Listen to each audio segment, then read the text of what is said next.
Renewable technology limited के बारे में बात करेंगे। ये स्टॉक में देखें तो रिन्यूएबल एनर्जी सेक्टर से काम करता हुआ दिखता है। Q4 अर्निंग रिपोर्ट कल के ट्रेडिंग सेशन में आते हुए देखने को मिले हैं और अर्निंग रिपोर्ट अच्छे रहे हैं उसका भी डिस्कशन करेंगे और वारी एनर्जी में क्या प्रॉब्लम्स है उसका भी डिस्कशन करने वाले हैं। चैनल में नए हैं तो चैनल को लाइक करें, सब्सक्राइब करें और शेयर जरूर कि अर्निंग रिपोर्ट को अगर देखें तो वहां पता चलेगा कि सेल्स करीब डबल होता हुआ देखने को मिल रहा है। ऑपरेटिंग प्रॉफिट भी 70% से बढ़ रहा है, नेट प्रॉफिट भी 86% से बढ़ रहा है, यानी 1100 करोड़ की सेल्स कर रही है और 155 करोड़ की आपका प्रॉफिट, नेट प्रॉफिट लेकर आ रही है। तो मार्जिन अच्छे मार्जिन पे काम करते, 15% मार्जिन पे काम करती हुई अप्रॉक्सीमेट देखने को मिली है, जो कि मार्जिन क्वार्टर से इंप्रूव हुई है। बट ईयर में देखेंगे तो एक्सेप्शनल मार्जिन थे।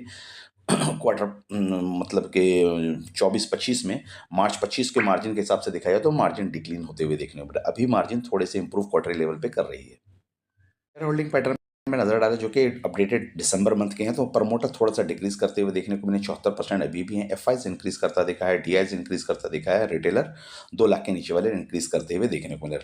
प्रमोटर होल्डिंग में बेहतरीन क्या है, बेहतर बोल सकते हैं एफआईज की एंट्री है एंड प्रमोटर का एफआईज की एंट्री है होल्डिंग पैटर्न में एंड प्रमोटर 74% से अभी भी बैठे हैं। स्टॉक अभी देखें तो 1065 रुपये का प्राइस चल रहा है। लास्ट ट्रेडिंग सेशन में 2.25% के आसपास बढ़ता हुआ देखने को मिला। कंसर्न एक जी 11,000 का मार्केट कैप है। पी भी अभी भी 26.52 का है। अगर पेयर से कंपैरिजन करेंगे तो केपीआई ग्रीन जो इसके बैक टू बैक कॉम्पिटिटर है उससे अगर देखा जाए तो वो नहीं, इसके पी चले थोड़ा अभी भी देखा जाए तो महंगा है। लेकिन स्टॉक करेक्शन देखा जाए तो 50 हाई लो के हिसाब से काफ़ी करेक्ट स्टॉक हो चुका है। 780 की लो लगा चुकी है और 1360 का हाई लगा चुकी है स्टॉक। रिटर्न रेशियो को देखेंगे तो ठीक ठाक देखने को मिल रहे हैं। आरओसी आरओई बेहतर दिख रहे हैं। ऑपरेटिंग मार्जिन दिखाई तो 12 के मार्जिन पे आती हुई देखने को मिली है। नेट प्रॉफिट आपको अच्छे दिख रहे, पॉजिटिव है। कैश से पैसा आ रहा है। करंट क्विक रेशियो ठीक दिख रहे हैं। रिटर्न के अकॉर्डिंग देखते एक साल में 3% 4% का रिटर्न दी है। बॉटम से 780 रुपये से बाइंग आती हुई देखने को मिल रही है। इनके बिजनेस के ब्रेकअप को देखें तो ईपीसी कॉन्ट्रैक्ट 75% लेती है और 25% पावर को सेल्स करने से इनके रेवेन्यू आते हुए देखने को मिले हैं। ऑपरेटिंग प्रॉफिट देखा जाए तो ईपीसी कॉन्ट्रैक्ट से करीब करीब डिपेंडेंट ज़्यादा है, पावर के सेल्स में थोड़ी सी कम है, यानी ईपीसी कॉन्ट्रैक्ट पे काम करती हुई बेसिकली देख लीजिए revenue from the EPC contract से 99% आता हुआ देखने को मिल रहा है।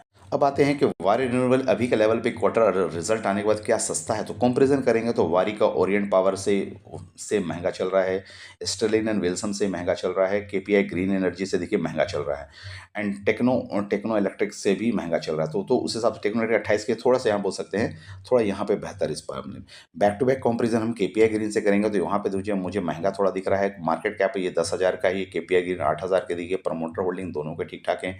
सेल्स ग्रोथ केपीआई की अभी रिजल्ट आए नहीं है Q4 के, बट Q3 के हिसाब से देखें तो ईयरली लेवल पे ग्रोथ केपीआई के अकॉर्डिंग ये बेहतर अच्छी सेल्स ला रही है। तो सेल्स लाने के बाद आरओसी बेहतर है केपीआई से एंड आरओई बेहतर है, यानी रिटर्न रेशियो अच्छे हैं, पी थोड़े हाई है एंड आपके मार्केट के हिसाब से केपीआई से बेहतर थोड़ी दिख रही है।